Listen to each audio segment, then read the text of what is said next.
یا ایھا الذین آمنوا، اے وہ لوگ جو ایمان لائے ہو، لا یحلوا، نہیں حلال کیا، لکم تمہارے لیے، ان ترثوا النساء، کہ تم وارث بن جاؤ عورتوں کے، کرہا، زبردستی۔ عورت جو ہے وہ مال کی طرح تقسیم نہیں ہوتی، ٹھیک ہے، کہ جیسے آپ کو پتہ ہے کوئی اس دنیا سے جاتا ہے تو اس کا مال جو ہے وہ تقسیم ہوتا ہے، اس کو کہتے ہیں مال میراث، اس کو تقسیم کیا جاتا ہے، جو وارث ہوتے ہیں وہ لے جاتے ہیں، لیکن جو عورت ہے وہ تقسیم نہیں ہوگی۔ اب مرنے والے کی عورت وہ تقسیم نہیں ہوگی کہ اس کو جیسے اس کے وارث لے جائے، ایسا نہیں ہے۔ جیسے طلاق ہوتی ہے تو عورت جیسے طلاق ہو جائے تو عورت کیا ہوتی ہے؟ آزاد ہوتی ہے۔ جیسے بیوہ ہوتی ہے تو عورت آزاد ہوتی ہے، اپنے بارے میں خود فیصلہ کر سکتی ہے۔ اب یہ نہیں ہے کہ جیسے میراث تقسیم ہوئی تو کیا کرتے تھے پرانے زمانے میں، زمانہ جاہلیت میں کیا کرتے تھے عرب لوگ، کہ یہ جو مرنے والی کی بیوی جو ہوتی تھی اس کے بھی یہ وارث بن جاتے تھے، اس کے بھی یہ وارث بن جاتے۔ تو یہ آپ کو کچھ چیزیں بتاتی ہوں کہ عورت جو ہے مال کی طرح تقسیم نہیں ہوگی، اور بغیر نکاح کے اس کے ساتھ تعلق نہیں رکھا جائے گا، ٹھیک ہے، نکاح ضروری ہے، اس کے بغیر تعلق نہیں رکھا جائے گا۔ اور نمبر 3، بیوہ ہونے کے بعد اس کے شوہر کے گھر میں اس کو پابند نہیں کیا جائے گا کہ اب وہ بیوہ ہو گئی ہے لیکن بیوہ ہونے کے بعد وہ اب اس شوہر کے گھر میں رہے گی، ایسا نہیں ہو سکتا، کیونکہ اس کی مرضی ہے، اللہ نے اس کو عقل دی، سمجھ دی، شعور دیا، وہ اپنے بارے میں فیصلہ کر سکتی ہے، اس کو مجبور نہیں کیا جائے گا کہ وہ اپنے شوہر کے گھر میں رہے۔ اور نمبر 4 ہے، عدت گزرنے کے بعد جہاں چاہے وہ نکاح کر سکتی ہے، ٹھیک ہے، اس کے اوپر کوئی زبردستی مسلط نہیں کی جائے گی، وہ آزاد ہے، وہ شادی کر سکتی ہے۔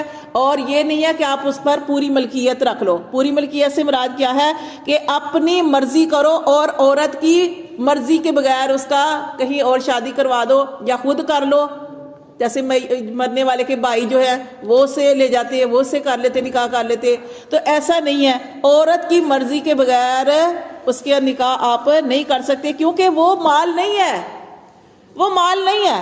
مال جو ہے اس کو آپ بینک میں رکھو، اس کو آپ خرچ کرو، جو مرضی کرو، مال نے تو نہیں بولنا، لیکن عورت جو ہے وہ ایک انسان ہے، وہ حق رکھتی ہے، اللہ نے اس کو حق دیا ہے، کہ حق کیا دیا ہے کہ وہ اپنے بارے میں خود فیصلہ کر سکتی ہے، وہ ملکیت نہیں ہے، وہ مال کی طرح ملکیت نہیں ہے کہ تم اس کو لے جاؤ۔ یہاں پہ اللہ تعالیٰ نے یہی چیز بیان کیا کہ یا ایھا الذین آمنوا، اے وہ لوگ جو ایمان لائے ہو، لا یحلوا، نہیں حلال کیا، لکم تمہارے لیے، ان ترثوا النساء، کہ تم وارث بن جاؤ عورتوں کے، کرہا، زبردستی، کہ جس طرح تم میت کے چھوڑے ہوئے مال کے وارث بن جاتے ہو، اس کو اپنے طریقے سے اپنی مرضی سے استعمال کرتے ہو، تو لیکن جیسے ہی یہ مرنے والے کی بیوی ہوتی ہے اس کے بھی تم مالک بن بیٹھتے ہو۔ وہ کیا کرتے تھے، مالک کیا بن بیٹھتے تھے کہ جیسے مثال کے طور پر مرنے والے کی جو بیٹا ہوتا تو بیٹا کیا کرتا تھا، ایک تو ہوتی ہے نا اس کی سگی ماں، اس کو تو وہ اپنی ماں کی طرح ہی سمجھتا، لیکن جو اس کے، آپ کو پتہ ہے پہلے زمانے میں جو مرد تھے زیادہ شادیاں کرتے تھے، تو کیا کرتا تھا کہ جو دوسری اس کے باپ کی بیویاں ہوتی ان کو ان کا بڑا بیٹا جو تھا اپنی ملکیت سمجھتا، بغیر نکاح کے بھی اس سے تعلق قائم کر لیتا اور نکاح کر کے بھی اس سے تعلق قائم کر لیتا۔ تو یہ اس چیز سے آج ہم پڑھیں گے سبق کے اندر کہ اللہ تعالیٰ نے حرام کیا ہے کہ جس سے تمہارے باپ شادی کریں، دادا شادی کریں، نانا شادی کریں، وہ تمہارے لیے حرام ہے، ٹھیک ہے، وہ ان سے تم نکاح نہیں کر سکتے۔ عورتوں کی اپنی مرضی ہے، تم ان کے اوپر زبردستی نہیں کر سکتے۔ ایک اور طریقہ رائے تھا، وہ طریقہ یہ تھا کہ جیسے کوئی عورت کا شوہر مر جاتا تو جو اس کے قریبی رشتہ دار ہوتے وہ کیا کرتے تھے، ایک کپڑا اس کے گھر کے اوپر جو خیمہ ہوتا تھا اس عورت کا، اس کے اوپر ڈال دیتے۔ اس کا ڈالنے کا مطلب یہ تھا کہ اب یہ عورت کا وارث میں ہوں، اس عورت کا وارث میں اس کے بارے میں جو مرضی کروں۔ یہ ایک رواج تھا، اللہ معاف کرے۔ یہ دیکھیں اللہ تعالیٰ نے عورت کو کتنے حقوق دیے ہیں، اسی لیے اس سورت کا نام سورت النساء رکھا گیا ہے۔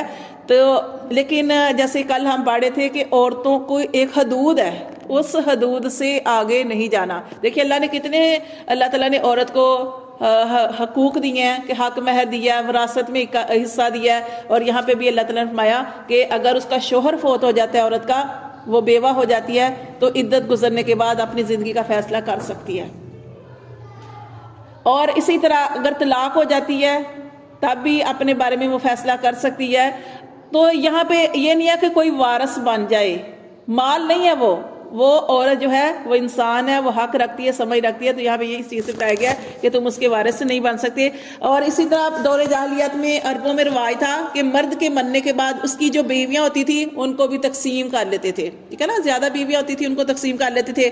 تو مرنے والے کے بھائی جو تھے وہ لے جاتے, بعض اوقات بیٹے لے جاتے. اور جیسے میں نے ابھی آپ کو بتایا کہ بیٹا کیا کرتا تھا, ستیلی ماں سے تعلق قائم کر لیتا. اللہ معاف کرے, اتنا وہ آگے قرآن میں ہے کہ یہ بڑی فحاشی اور مقتا, بڑی ناراضگی کی بات ہے کہ اپنے باپ کی بیوی سے تعلق قائم کر لینا. تو اس طرح کا وہ یہ برائی ہے. اور اس کے علاوہ کیا کرتے تھے کہ شوہر مر گیا تھا, اب اس عورت نے اس گھر میں ہی رہنا ہے, پابند کر دیا, اور اس کی کسی اور جگہ پہ شادی جو تھی وہ نہیں کرنے دیتے تھے. تو یہ اس چیز سے روکا گیا کہ اللہ فرماتے کہ تم زبردستی وارث نہیں بن سکتے. آگے اللہ تعالیٰ نے فرمایا الا, مگر نہیں, آگے یہ ہے پیا ولا تعدلوہن, اور نہ تم روکو ان کو. کن کو؟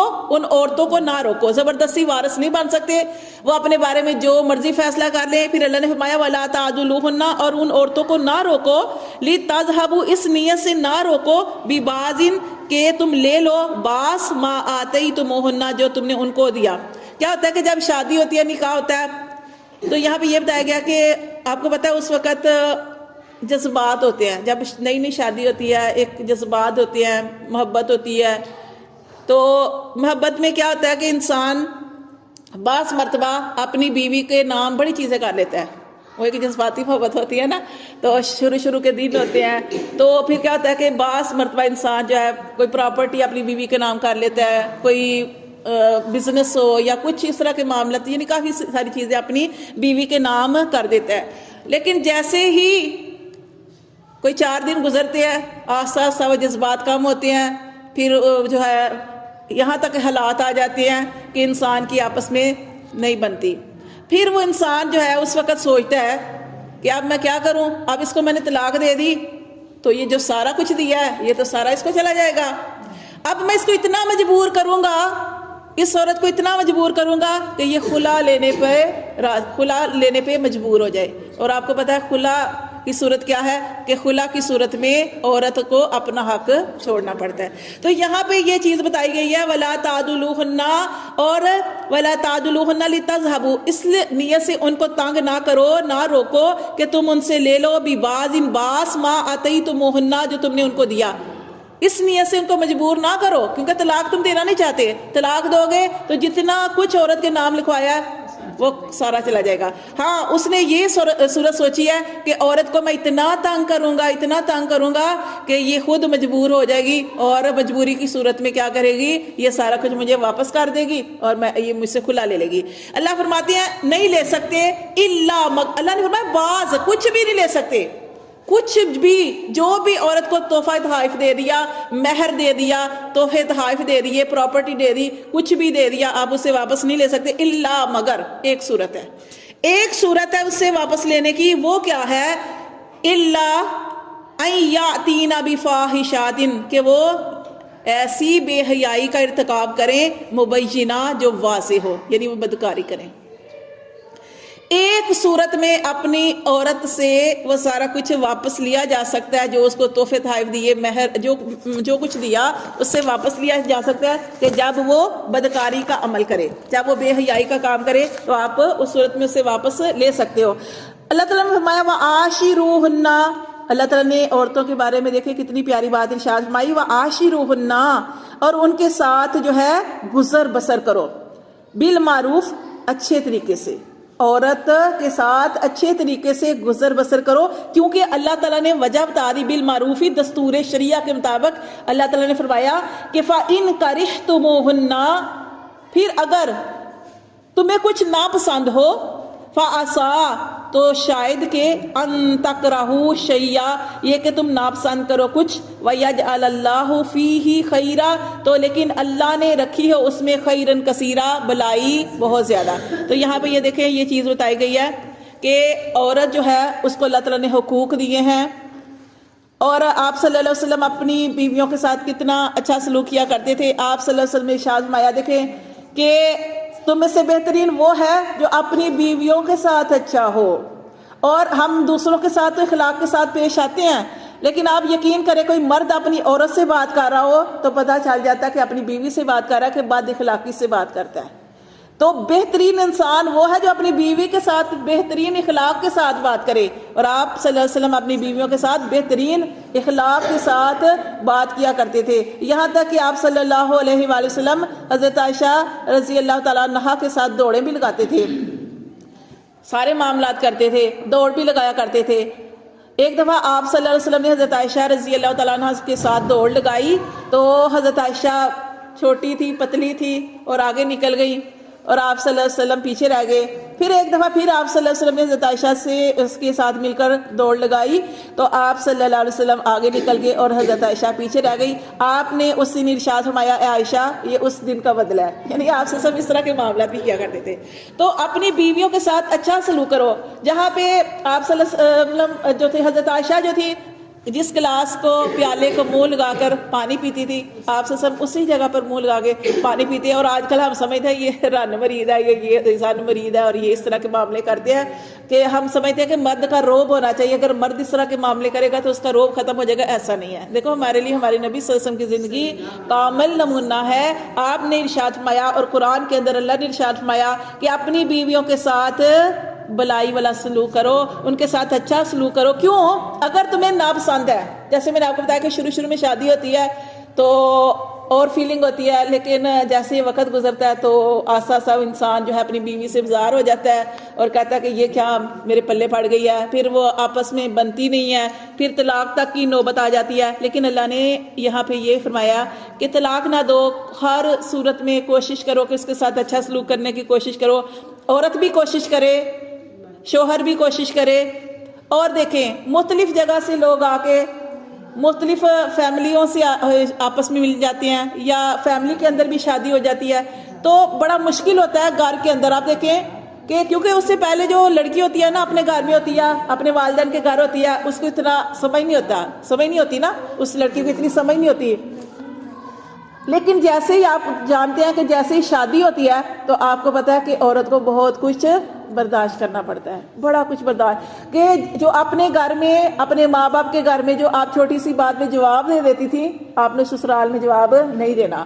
آپ نے وہاں پہ برداشت کرنا ہے, صبر کرنا ہے. اگر آپ چھوٹی چھوٹی باتوں پہ مطلب جواب دیں گی, آپ کا گھر کا نظام جو ہے خراب ہو جائے گا. شکوے شکایتیں اور شوہر بھی پریشان, گھر کے حالات بھی خراب, تو اس طرح پھر جو ہے وہ گھر جو ہے وہ بستا ہی نہیں ہے. آپ دیکھیں کہ ہمارا بچہ چھوٹا ہو, چلنا سیکھتا ہے, کتنی دفعہ اٹھتا ہے گرتا ہے, پھر جا کے چلنا سیکھتا ہے. اسی طرح کوئی ڈرائیور ہے گاڑی چلاتا ہے, جب وہ پہلی دفعہ چلائے گا تو اس کو صحیح ڈرے گا نا. زندگی بھی ایسے ہی ہے. جب انسان کی شادی والی زندگی شروع ہوتی ہے نا, شادی کے بعد والی زندگی شروع ہوتی ہے نا, تو وہ ایسے ہی ہے. وہ پھر انسان جو ہے نا پھر سمجھ آ جاتی ہے. پھر ایک وقت آتا ہے انسان اتنا میچور, اتنی عورت سمجھدار ہو جاتی ہے کہ اس کو پتہ لگ جاتا ہے کہ اب مجھے یعنی ایڈجسٹمنٹ کرنی ہے اس کے اندر, کہ آپ نے کس طرح اس کے اندر سیٹ ہونا ہے. آپ ایک گھر خریدتے ہیں, گھر کے اندر نا, گھر کے اندر جگہ تھوڑی ہے, سامان آپ دیکھتے ہیں سامان بہت زیادہ ہے. اب سامان آپ دیکھتے ہیں سامان زیادہ ہے اور گھر چھوٹا ہے, آپ سوچیں کیسے اس کے اندر یہ سارا معاملہ ہوگا, پریشان ہو جاتے ہیں آپ کیسے کریں. لیکن کیا ہوتا ہے پھر وہی گھر ہوتا ہے, وہ گھر پھر خود ہی سیٹل ہو جاتا ہے, گھر وہی ہوتا ہے, اس کے اندر ساری چیزیں سیٹ بھی ہو جاتی ہیں. تو کوئی بھی زندگی کا یہ جو شادی ہوتی ہے, زندگی کا نیا سفر شروع کرتے ہیں نا, اس کے اندر بڑی پیچیدگیاں آتی ہیں, بڑے معاملے ہوتے ہیں. ابھی تو بچیوں کو شوق ہوتا ہے نا کہ شادی ہوگی تو نئے نئے کپڑے ہوں گے اور پتہ نہیں کیا کچھ, اور یہ خواب ہوتے ہیں, یہ تھوڑے دنوں کے خواب ہوتے ہیں. پھر آپ کو حقیقی زندگی کی طرف آنا پڑتا ہے. وہی شوہر جو آپ سے بہت پیار کرنے والا ہوتا ہے آہستہ آہستہ تھوڑا سا دور ہوتا جاتا ہے. لیکن اللہ تعالیٰ نے قرآن کے اندر 2 چیزیں جو ہیں وہ ارشاد فرمائی ہیں. اللہ نے فرمایا کہ انسان کے اندر میں نے جو 2 چیزیں رکھی ہیں اپنی بیوی کے لیے, ایک ہے مودہ محبت اور ایک ہے رحمت. 2 چیزیں, اور ان 2 چیزوں سے انسان کا گھر چلتا ہے. وہ کیا ہے؟ ایک ہوتی ہے محبت جیسے میں نے آپ کو بتایا کہ شروع میں بہت ہوتی ہے, پھر وقت کے ساتھ کم ہوتی جاتی ہے, پھر اس طرح نہیں رہتی, وہ جذبات ہوتے ہیں. ایک ہوتی ہے رحمت. وہ رحمت یہ ہوتی ہے کہ آپ دیکھیں کہ کئی میاں بیوی بوڑھے ہو جاتے ہیں, اب ان کے اندر وہ محبت کا وہ چیزیں جذبہ اس طرح تو نہیں رہتا نا, مطلب, لیکن ان کا گھر کیسے چلتا ہے؟ مہربانی سے, نرم دلی سے, رحمت سے. کہ وہ ایک دوسرے کی چیزوں کو سمجھنے لگتے ہیں.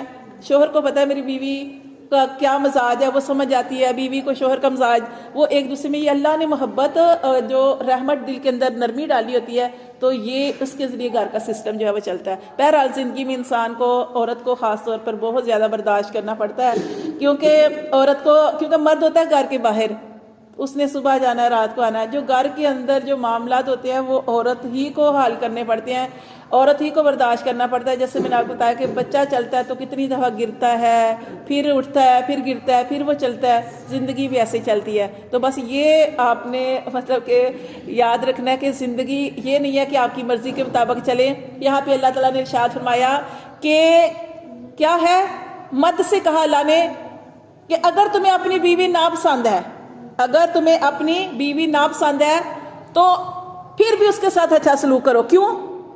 ہو سکتا ہے کہ اللہ نے اسی کے ذریعے تمہارے لیے تمہاری زندگی میں خیر لکھی ہو. اور خیر کیا کہ اگر بیوی ناپسند ہے پھر بھی تم کہہ رہے ہو کہ چلو میری بیوی ہے، اب اس سے اچھا سلوک کر رہے ہو، اس کے ساتھ اچھا گزر بسر کر رہے ہو، اسے اچھے معاملات کر رہے ہو، تو اس کے پھر کیا ہوگا کہ ہو سکتا ہے اللہ تعالیٰ تمہیں اولاد نیک دے دے جو تمہاری اولاد ہو، کیونکہ اللہ تعالیٰ ہر بندے کو اس کو صبر کا بدلہ دیتے ہیں، اجر عطا فرماتے ہیں. تو اللہ تعالیٰ ہو سکتا ہے اس عورت سے جو ناپسند عورت ہے تمہیں، اس سے اللہ تعالیٰ تمہیں بہترین اولاد عطا فرما دے جو نیک ہو، فرما بردار ہو اور تمہارے لیے صدقہ جاریہ اولاد بنے، تو اس سے تمہیں خوشی عطا فرمائے. تو یہاں پہ یہ بتایا گیا کہ یہ عورت کیا ہے، جیسے قرآن مجید میں اللہ تعالیٰ نے ایک جگہ پہ ارشاد فرمایا کہ مرد عورت کا لباس ہے، عورت مرد کا لباس ہے. اب لباس سے مراد مطلب کیا کہ اس طرح دوسروں کی چیزوں کو چھپاؤ، میاں بیوی ایک دوسرے کی پردہ لباس، جیسے ہم نے لباس پہن لیا جسم کو چھپا لیا، ایسے ہی مرد اور عورت ایک دوسرے کا لباس ہے. ایک دوسرے کی چیزوں کو، خامیوں کو کسی اور کو نہ بتاؤ، پردہ رکھو، یہ ہوتا ہے. تو اللہ تعالیٰ یہاں پہ یہ بتا رہے ہیں کہ ہو سکتا ہے کہ کچھ ناپسند کرو تم، ان تکرہوا شیئا، کچھ ناپسند کر رہے ہو تم، وَيَجْعَلَ اللَّهُ فِيهِ خَيْرًا كَثِيرًا، لیکن اللہ نے اس کے اندر، اسی بیوی کے اندر تمہارے لیے خیرن کثیرہ، بہترین خیریں رکھی ہوں. پھر اللہ فرماتے ہیں وَإِنْ أَرَدْتُمُ اسْتِبْدَالًا، لیکن اگر تم بدلنا چاہتے ہو، مستبدال زوجن مکان زوجن، بیوی کے بدلے دوسری بیوی. کیسے؟ مثال کے طور پہ جیسے پہلے زمانے میں 4 بھی شادیاں کی ہوتی تھی، 4 شادیاں کی ہوتی تھی، اب آپ 5ویں سے شادی کرنا چاہتے ہو تو آپ کیا کرو گے؟ آپ کو ان 4 میں سے جو ناپسند ہے اس کو چھوڑ دو، کسی اور سے نکاح کر لو. یہ نہیں ہے کہ اب 4 سے کی ہوئی ہے ایک اور کر لو، ایسے نہیں ہے. 4 کی اللہ نے حد لگا دیا، اس سے زیادہ نہیں کر سکتے، ٹھیک ہے، 4 کی حد ہے. تو اللہ تعالیٰ فرماتے ہیں کہ اگر تم ارادہ کر رہے ہو کہ تم بیوی کے بدلے بیوی بدلو تو پھر تمہیں کیا کرنا پڑے گا؟ ایک بیوی کو طلاق دینی پڑے گی، پھر دوسری بیوی کے ساتھ تم جو ہے وہ نکاح کر سکتے ہو. وَآتَيْتُمْ، اور تم نے دے دیا، اِحْدَاهُنَّ، ان میں سے ایک کو جس کو تم نے طلاق دینی ہے، اس کو تم نے دے دیا کیا؟ کنتارن، ڈیرو ڈیر وہ سونا چاندی لگا لو یا کچھ بھی ڈیرو ڈیر مال لگا لو، اس کو تم نے اتنی تعداد میں ڈیرو ڈیر مال سونا چاندی دے رکھا ہے. تو اللہ فرماتے فلا تأخذوا، اس سے کچھ بھی واپس نہ لو. جب تم نے اپنی بیوی کو چھوڑنے کا ارادہ کر لیا تو تم نے اپنی بیوی کو ڈیرو ڈیر دے دیا، اس سے کچھ بھی واپس نہ لو. منہ، اس میں سے، شیئا، کچھ بھی. اتأخذونہ، کیا تم اس سے واپس لو گے اپنی بیوی سے؟ بہتانن، اس پر بہتان لگاؤ گے. واسم مبینہ، اور یہ اسمن گناہ ہے، مبینہ واضح صریح. اچھا دیکھیں، ہم اوپر جو میں نے آیت پڑھی تھی نا، اس میں اللہ تعالیٰ نے فرمایا کہ تم اپنی عورت سے کچھ بھی واپس نہیں لے سکتے، جو تم نے اس کو دیا وہ اسی کے پاس رہے گا. ایک صورت ہے واپس لینے کی، اور وہ صورت آپ کو سمجھ لگ گئی کہ عورت کو آپ نے کسی غیر محرم کے ساتھ برائی کرتے دیکھا، فحاشی کرتے دیکھا، بدکاری کرتے دیکھا، اس صورت میں جو ہے وہ مرد اپنا دیا ہوا سارا کچھ واپس لے سکتا ہے. تو یہ والی آیت میں نے پڑھی تو اس کے اندر بھی یہی پہ آ گیا کہ آتاخذون، کیا تم واپس نہیں لے سکتے، لیکن کیا تم اس سے واپس لوگے اس پر اتنا بڑا الزام لگا کر؟ پھر اللہ نے فرمایا وَكَيْفَ، اور کیسے، تَأْخُذُونَهُ، تم اسے کیسے واپس لوگے، وَقَدْ أَفْضَىٰ، اور تحقیق پہنچ چکا، بعضکم، تمہارا بعض، إِلَىٰ بعض کی طرف، تمہارا بعض کی طرف پہنچ چکا. کیا مطلب؟ کہ تم میاں بیوی ایک دوسرے سے فائدہ حاصل کر چکے، تم میاں بیوی علیحدگی میں آپس میں مل چکے، تم کیسے واپس لوگے؟ وَأَخَذْنَا مِنْكُمْ مِيثَاقًا غَلِيظًا، اور پکڑا تم نے میثاقًا غلیظا، ایک گاڑا عہد۔ اچھا عہد کیا ہوتا ہے؟ جیسے اب نکاح ہوتا ہے تو پوچھا جاتا ہے مرد سے قبول ہے، وہ کہتا ہے ہاں قبول ہے، تو اس یہ خالی قبول قبول یہ کچھ، یہ اصل چیز کیا ہوتی ہے کہ وہ ساری انسانیت کے سامنے جو لوگ وہاں پہ جمع ہوئے ہوتے ہیں ان کو گواہ بنا کے، اللہ کو گواہ بنا کے کہتا ہے کہ اللہ میں، کیونکہ وہ آیت پڑھتے ہیں نا کہ اس کے عورت کے حقوق ادا کرو گے، وہ کہتا ہے کہ ہاں میں کروں گا، میں اس کے کھانے کا دھیان رکھوں گا، اس کے پینے کا، اس کے پہننے کا۔ حدیث میں آتا ہے نا کہ جو تم کھاتے ہو وہ خود کھاتے ہو، وہ اپنی عورت کو ایسا ہی کھلاؤ، جیسا اچھا پہنتے ہو ایسا ہی اچھا عورت کو پہناؤ۔ تو وہ سارا اقرار جو قبول ہے میں ہوتا ہے نا، وہ سارا اقرار ہوتا ہے کہ میری بیوی، میں اس کا ہر طرح سے خیال رکھوں گا دستور شریعہ کے مطابق، اس کو کھانا پلانا، پہنانا، اور اس کے علاوہ اس کے ساتھ اچھا سلوک کرنا، وہ سارا کچھ اس کے ساتھ کروں گا۔ تو یہ ہوتا ہے کہ ایک ساری انسانیت کے سامنے جن کے ساتھ آپ کا نکاح ہوتا ہے، سب کے سامنے، اور اللہ کو گواہ بنا کر آپ اتنی بڑی بات کہتے ہو، تو اللہ فرماتی ہے پھر تم کیسے واپس لوگے، حالانکہ تم میں سے بعض سے فائدہ اٹھا چکا، ایک دوسرے کے قریب ہو چکا، تنہائی میں آپس میں مل چکے، تو اب تم ان سے کچھ بھی واپس نہیں لے سکتے۔